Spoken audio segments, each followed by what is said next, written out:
সম্প্রতি রাজনৈতিক পালাবদল হয়েছে বাংলাদেশে। মাত্র এক মাসের মধ্যে পড়শি দেশের সংখ্যালঘু হিন্দু খ্রিস্টান সহ অন্যান্য সংখ্যালঘু ধর্মাবলম্বী মানুষদের উপর নেমে এসেছে অত্যাচারের খাড়া, যা নিয়ে বারবার সরব হয়েছে ভারত। শেখ হাসিনার আমলে বাংলাদেশে ধর্মীয় সহিষ্ণুতার যে নিদর্শন ছিল তা নতুন তদারকি সরকারের আমলে দেখা যাচ্ছে না বলে অভিযোগ করে আসছে নয়াদিল্লি।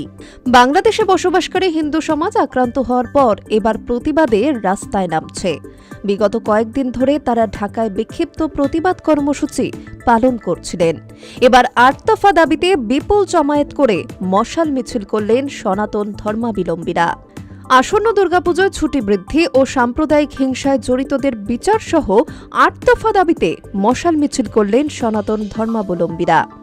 শুক্রবার ঢাকা বিশ্ববিদ্যালয়ের কেন্দ্রীয় শহীদ মিনার থেকে রাজু ভাস্কর্য টিএসসির মেট্রো রেল স্টেশন হয়ে সোহরাওয়ার্দী উদ্যান সংলগ্ন রমনা কালী মন্দিরে গিয়ে মশাল মিছিলটি শেষ হয়। এই মিছিলে অংশ নিয়েছিলেন কয়েক হাজার সনাতনী ধর্মাবলম্বী মানুষ। বাংলাদেশের বেশ কয়েকটি ধর্মীয় সংখ্যালঘু সংগঠন এই মিছিলে যোগদান করেছিলেন। আন্দোলনকারীদের পক্ষ থেকে বাংলাদেশের তদারকি সরকারের কাছে ৮ দফা দাবি পেশ করা হয়। মূলত সরকার পতনের পর সংখ্যালঘুদের উপর হামলার ঘটনাগুলো দ্রুত বিচার ট্রাইব্যুনালের মাধ্যমে বিচার করতে হবে। সাম্প্রদায়িক হিংসায় ক্ষতিগ্রস্ত ব্যক্তিদের ক্ষতিপূরণ দেওয়া ও পুনর্বাসনের ব্যবস্থা করতে হবে। সংখ্যালঘু সুরক্ষায় কড়া আইন প্রণয়ন এবং সংখ্যালঘু বিষয়ক মন্ত্রণালয় গঠন করতে হবে। হিন্দু ধর্মীয় কল্যাণ ট্রাস্টকে হিন্দু ফাউন্ডেশনে উন্নীত করা এবং বৌদ্ধ ও খ্রিস্টান ধর্মীয় কল্যাণ ট্রাস্টকেও ফাউন্ডেশনে উন্নীত করতে হবে।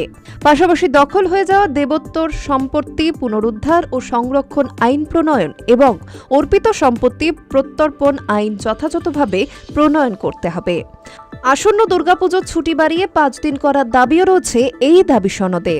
আন্দোলনকারীরা আরও জানিয়ে দিয়েছেন, দাবি মানা না হলে আগামী ৫ই অক্টোবর গোটা বাংলাদেশ থেকে লং মার্চ করে ঢাকা অবরোধ করা হবে।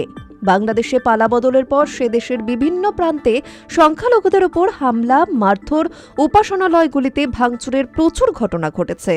এমনকি বাংলাদেশের কলেজ, বিশ্ববিদ্যালয় এবং স্কুলগুলিতে নিযুক্ত হিন্দু শিক্ষকদের জোর করে পদত্যাগ করানোর ঘটনাও সামনে এসেছে।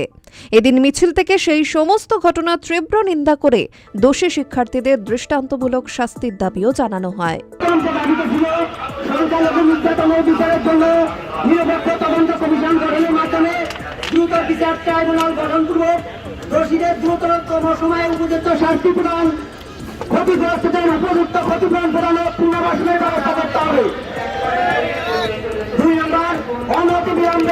সংখ্যালঘু সুরক্ষা আইন প্রণয়ন করতে হবে।